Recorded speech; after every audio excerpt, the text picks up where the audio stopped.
നമസ്കാരം. എൻ്റെ പേര് ഡോക്ടർ അനീഷ മാത്യു. ഞാൻ മേരി ക്വീൻസ് മിഷൻ ഹോസ്പിറ്റൽ കാഞ്ഞിരപ്പള്ളിയിൽ കൺസൾട്ടൻറ്റ് പൾമോളജിസ്റ്റായിട്ട് വർക്ക് ചെയ്യുന്നു.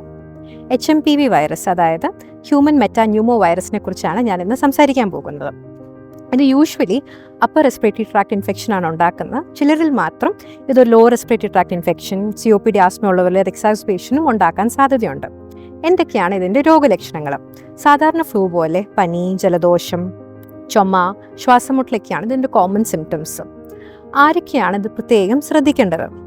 പ്രതിരോധ ശക്തി കുറവുള്ള കുട്ടികളും 65 വയസ്സിന് മേലിലുള്ള ആൾക്കാരും പിന്നെ ഇമ്മ്യൂണോ കോംപ്രമൈസ് പേഷ്യൻസ്, അതായത് കീമോതെറാപ്പി എടുക്കുന്നവർ, ഡയാലിസിസ് അങ്ങനത്തെയുള്ളവരും പ്രത്യേകം ശ്രദ്ധിക്കുക. എന്തൊക്കെയാണ് ഇതിൻ്റെ ട്രീറ്റ്മെൻറ്റ്?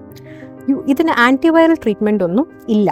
അപ്പോൾ നമ്മൾ സിംറ്റമാറ്റിക് മാനേജ്മെൻ്റ് ആണ് ചെയ്യുന്നത്. അതായത് പനി വന്ന പാരസെറ്റമോൾ, ജലദോഷം വന്ന അതിൻ്റെ മരുന്നുകൾ. ഇതിനിതുവരെ വാക്സിനുകളൊന്നും കണ്ടുപിടിച്ചിട്ടില്ല. എന്തൊക്കെയാണ് നമ്മൾ എടുക്കേണ്ട കരുതലുകൾ?